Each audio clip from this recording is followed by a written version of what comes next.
Quando estava quase lá em cima, né? Eu falei, agora que vai acontecer, e já tinha desenvolvido o projeto e tudo. Aí um dia eu recebi um banho de água, não foi fria, gelada, assim, me jogaram Banho de gelo. na Sibéria.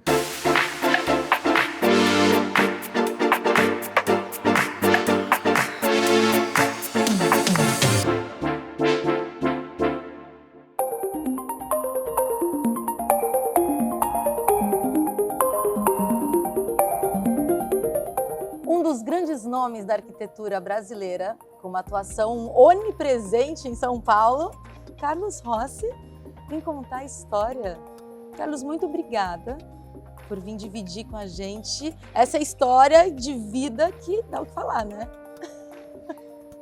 Uma amiga grande que eu gosto, que eu adoro, a Natália, então exagero um pouquinho, né? Assim, eu sou um sonhador de arquitetura, na realidade, e que tenho consciência que, graças à equipe, às bênçãos de Deus, a gente tem uns resultados bem bacanas, que é legal compartilhar com amigos e Carlos, trocar você experiências. sempre imaginou que você ia ser arquiteto?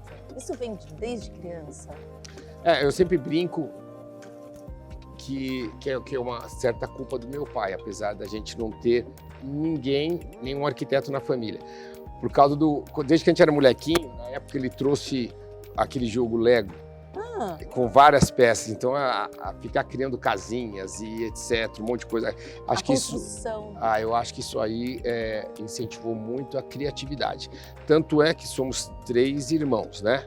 E os 3 fizeram arquitetura. Os 3? É uma coisa que quase ninguém sabe. Os 3 fizeram arquitetura e fizemos na mesma classe, no mesmo semestre, juntos, formamos juntos. 3 Mas vocês irmãos. são de idades diferentes. Idades diferentes, mas porque um tinha começado uma faculdade, outro detalhe e tal. E por incrível que pareça, quando decidiu todo mundo, a gente prestou em algumas e decidimos, todo mundo fez junto na mesma classe. Isso é inédito. Quase. Mas vocês seguiram o mesmo caminho depois ou não? Então, 2, eu e o Ricardo, a gente seguiu, e o outro, meu irmão, foi mais para a área empresarial e também fez alguma coisa, mas ele foi mais para a área empresarial. Ô Carlos, você se lembra do seu primeiro cliente? Que pergunta, hein? Porque no começo tiveram alguns... lembrei. O primeiro cliente foi uma academia que ele pediu para eu fazer, próximo onde meus pais moravam, e foi um desafio fazer. E até hoje acho que ela está igual. Hoje eu já faria 200% diferente, mas faz tempo que eu não passo por lá, mas a última vez que eu passei estava bem similar ao que tinha sido feito. Que tudo começou? Como que você começou na arquitetura? Ainda estava estudando? Você passou Sim. por outros escritórios? Como é que foi esse começo, Carlos? Você sabe que eu fui... Eu só trabalhei num escritório de arquitetura pequeno, fui estagiário, não lembro o nome do arquiteto, até gostaria de lembrar. Mas aí depois começa uma coisinha aqui, uma ali, mas teve um momento marcante que eu acho que foi onde eu coloco realmente a fase decisiva que startou aí a minha carreira aí como arquiteto. Que foi? Eu passei quase um ano fora, fiquei um pouquinho no Canadá, depois fiquei um pouquinho no Tennessee. Então você ficou fora 1 ano e meio. E quando eu voltei, eu comecei a fazer alguns trabalhos e apareceu uma oportunidade uma vez numa universidade. Quer que eu fale disso agora? Quero! Tá bom, o que acontece? Eu fui encontrar um dia nessa universidade um amigo que já era um amigo há um tempo, e ele também ele mexia em construção e ele morava em Tennessee, nesse lugar onde eu estudei. Morou. E aí ele falou, a gente está fazendo uma obra aqui na universidade, vem visitar. Eu fui lá visitar a obra nessa universidade, né? Aí quando ele me chamou para visitar, aí ele me falou da possibilidade de algumas áreas que tinham lá que não estavam exploradas ainda, enfim, e que interessou, e aí a gente entrou em contato para tentar ver se tinha oportunidade de a gente participar disso, e através do primeiro projeto, tentando fazer o melhor possível, foram abrindo algumas portas. Aí depois o reitor dessa universidade, uma época, tinha uma pracinha lá, ele falou, você não quer fazer um projeto aqui? Eu falei, vamos fazer. Aí eu tentei, de uma pracinha, tentei dar uma viajada, a gente fez uma cachoeira com cascata, com água, com tudo, para trazer o lugar mais aprazível. Aí ele chamou para outro projeto e aí eu acho que o divisor de águas foi um momento que ele chegou e me levou num galpão grande. Era um lugar que não era nada bonito, né? O entorno ali não oferecia muito. E aí ele levou naquele galpão, o galpão que era uma fábrica se tornou num ginásio de esportes, mas bem meia boca. Mas ele levou naquele galpão e falou, a gente quer fazer uma biblioteca. Uau! Aí eu olhei para aquilo e falou, olha, põe um forro de gesso, vê o que você quer fazer. Aí eu comecei a olhar para aquele espaço e falei, nossa, mas eu acho que eu não queria tirar essa cara fabril. Eu acho muito importante a gente, às vezes existe uma história, né? Fazer um mix da história com a adaptação, não ignorar né? E eu falei assim, nossa, imagina a gente fazer como se fosse um galpão de estudos, um galpão fabril, onde você vai criar um lugar para o pessoal vir estudar, né? E aí eu adorei o desafio e aí comecei a pensar e conjecturar, visitar um monte de bibliotecas aqui, pesquisar bibliotecas de fora, em viagem, de Harvard, de vários lugares para entender o ambiente de estudos, né? E o que seria mais adequado. E a partir disso a gente desenvolveu um projeto, aproveitando o galpão, revestindo por fora para isolar, mas mantendo a estrutura metálica, as telhas. A gente abriu uma grande janela no forro para ter uma iluminação zenital, porque os arredores não eram tão bacanas, mas eu falei, o céu é o mesmo dos jardins, é o mesmo de Campos, é o mesmo de qualquer lugar, então vamos explorar isso. Então você via o céu maravilhosamente em cima e a gente colocou palmeiras, traquicarpos de 6 metros, palmeiras dentro da biblioteca, com sofás embaixo para leitura, e aí tinha mezaninos, então você estudava, você tinha mezaninos na época, o que a gente conseguiu de tecnologia, você tinha cadeiras em grupo com mídia, onde os grupos podiam estudar, então foi uma coisa muito inovadora na época. Uma das vezes, inclusive, a gente mandou esse material para fora, para cá, foram várias publicações, e foi um privilégio que uma vez eu estava num dos convites para Milão, estava lá e visitando a Triennale, olhando os livros de arquitetura, eu tive o privilégio de comprar, que eu tenho até hoje guardando, um livro que era da editora Images, que é uma das principais editoras de arquitetura, e tinha um livro que eram 1,000 Architects, então eram 1.000 arquitetos do mundo com projetos de destaque. A biblioteca estava entre eles, assim, então esse foi foi um dos primeiros que você assinou. Foi um dos primeiros projetos, eu diria que foi o primeiro projeto realmente que foi um divisor de águas. A gente tem os maiores condomínios mais famosos, os condomínios mais famosos de São Paulo levam a sua assinatura, né?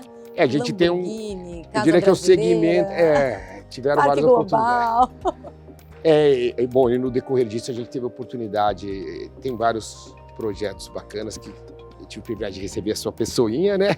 Eu tive a honra de visitar a inauguração, o lançamento. Foi muito legal, e a gente compartilhar, mas foi desafiador também desenvolver projetos para serem aprovados por grandes nomes de estúdios, né? Igual você mencionou, né? Então, projetos onde a gente, às vezes, vinha só um briefing, às vezes você tinha que lançar a ideia primeiro e compartilhar com eles, e que foram alguns empreendimentos de sucesso. A gente fez os primeiros Pininfarina, né? Então a gente fez os primeiros em São Paulo, fizemos aqui, participamos do Rio de Janeiro também.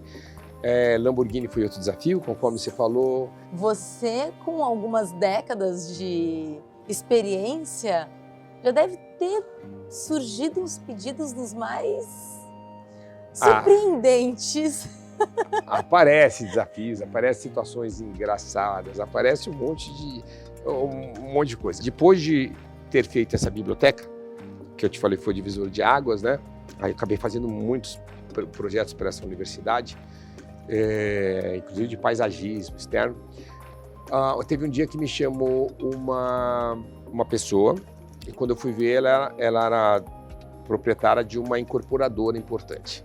Uma proprietária chegou e falou assim, olha, a gente tem contato com vários arquitetos, mas eu adorei teu projeto. Qual projeto, né? Eu estava começando, né? E uma incorporadora, e ela tinha visto uma publicação da biblioteca. O que tem a ver biblioteca com incorporadora, né? Ela falou assim, não, eu adorei o projeto, a gente vai construir um prédio na Faria Lima, que é o endereço principal, né? A gente está construindo um prédio na Faria Lima, e o nosso escritório vai ser nos últimos andares da cobertura. e eu gostaria que você fizesse uma proposta para fazer o nosso escritório. Eu falei, ops, como? Uau! Aí começa um monte de sonhos, fiz a proposta, eles fecharam, e aí na cabeça, imagina, eu falei assim, nossa, imagina, na Faria Lima, um prédio novinho, incorporadora, Cobertura. a cobertura, eu vou estar fazendo escritório, então as pessoas, os empresários que vão nessa incorporadora, as outras incorporadoras, falei, nossa, que mundo Tô que vai abrir de feito na projetos. vida. Falei assim, nossa, tô feito, abriu um caminho absurdo. Só que era um caminho de expectativa, porque ia fazer o projeto, era um projeto que ia vir da base, né? Um prédio para levantar demora 2 anos, 2 anos e pouco, né? E enquanto isso eu comecei a fazer o projeto, e aí cada vez que eu passava lá, o prédio, primeira laje, segunda laje, né? Quando estava quase lá em cima, né? Eu falei, agora que vai acontecer, e já tinha desenvolvido o projeto e tudo. Aí um dia eu recebi um banho de água, não foi fria, gelada, assim, me jogaram Banho de gelo. na Sibéria. O que aconteceu? Eles chegaram e chamaram e falaram, por questões estratégicas, os imóveis valorizaram um monte, a gente tem propostas aqui no nosso imóvel, então a gente não vai mais ficar nesse prédio, a gente vai mudar de prédio, vai para um outro prédio. Aí sabe quando desmorona um sonho? Mas sobrou um pedacinho que eu falei assim, bom, mas quem sabe eles me chamam para fazer outro escritório. Só que, para minha infelicidade, a princípio, eles mudaram para um escritório por pressa, tudo no escritório que já estava praticamente montado. Bom. Mas, passou-se um tempo, a mesma construtora me ligou e falou assim, ó, Carlos, você quer... A gente está alugando esse espaço e você gostaria de fazer um projeto para um dos clientes que está vindo aqui interessado, ele quer que faça aquele estudo de viabilidade para saber se a empresa cabe lá, né? E eles pagavam um valorzinho que, assim, era quase vontade de você xingar. Falei, você está de brincadeira, né? Era verdade, era um valorzinho assim. Era vergonhoso. Aí eu pensei, falei assim, não, eu aceito. Eu falei, eu aceito. Aí quando eu acabei de apresentar, esse diretor, era um banco português, esse diretor falou assim, eu gostei muito do projeto que você apresentou. Aí ele falou assim, ó, a gente está olhando vários imóveis e cada imóvel as pessoas contrataram um arquiteto para fazer um estudo, igual esse me contratou, em outros eram outros arquitetos que estavam contratados para fazer o estudo. Ele falou assim, se você quiser participar do estudo em outros imóveis, ou no imóvel que a gente for decidir, por risco, aí já não tinha nem ajuda de custo. Por risco, você está convidado. Por que não tinha ajuda de custo? Porque nesses outros imóveis já tinham arquitetos contratados, né? Aí eu falei, tá bom, eu aceito. Resumindo a história, fecharam com a gente para fazer 3 andares. Aí a gente fez 3 andares para esse banco de Portugal, era um dos principais bancos de Portugal. Um dos concorrentes, na época, tinha acho que uns 150 arquitetos.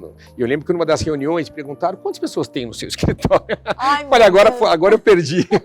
Agora eu perdi. Contrataram, a gente fez os 3 andares, depois fez mais 3 para eles, fez 6 andares nesse prédio. Depois eles gostaram, pediram para desenvolver o conceito das agências deles. A gente desenvolveu o conceito das agências no Brasil, aí pelo Brasil afora. E um dia... de marca. Não, é incrível. E aí um dia eu recebi uma ligação de Portugal que eles falaram, ó, Carlos, a gente gostou muito do conceito que você fez aí no Brasil. A gente gostou bastante. A gente tem já pessoas desenvolvendo projeto aqui em Lisboa. A gente tem um prédio inteiro, era deles comercial. Mas tem um outro que a gente tem alguns andares, que é banco de investimentos. A gente está convidando você para fazer uma proposta para concorrer com eles aqui, com os outros arquitetos. E aí a gente fez a proposta e a gente foi contratado. A gente fez os 2 projetos em Lisboa. E desse projeto de Lisboa, o diretor saiu, um dia me chamou, ele trabalhava no Standard Bank, que é o maior banco da África, chamou, a gente fez o banco na África também. Isso foi de um estudo em cima de uma decepção. Então imagina se aquele projetinho de estudo de layout, se eu te falasse, é humilhação, depois de ter um projeto para fazer para a diretoria, para a presidência, eu vou fazer um estudinho com esse valor. Então eu diria assim, que acho que até é um conceito, é um conceito bíblico, né? Até tudo que vier a mão para fazer, faça conforme as tuas forças. A gente fez daquele projetinho de estudo como se com alma e coração. E isso abriu uma porta absurda. Eu fico imaginando você, menino, criança. Se você lembrar daquele menininho, Dá para imaginar onde ele chegaria hoje? Não, eu acho que eu não imaginei, mas assim, eu queria dividir esse mérito com meus pais. Você deve ter visto até hoje, qualquer evento, premiação, convida, eles vêm, os dois são incríveis. Com certeza, agradecer a Deus pela bênção, que eu tenho certeza dele ser muito presente. E eu tenho total consciência aí que eu devo isso à minha equipe, porque eu sou um pedacinho só. Carlos, eu quero te agradecer muito. Adorei. Obrigada por vir conversar, por vir dividir. Você sabe que a coisa mais linda desse quadro nosso aqui no D&D é o quanto a gente consegue aprender de vida. E eu quero te agradecer muito por dividir essa história. Eu que agradeço a oportunidade. Carlos, Obrigado. muito obrigada e até a próxima. Ela é o máximo.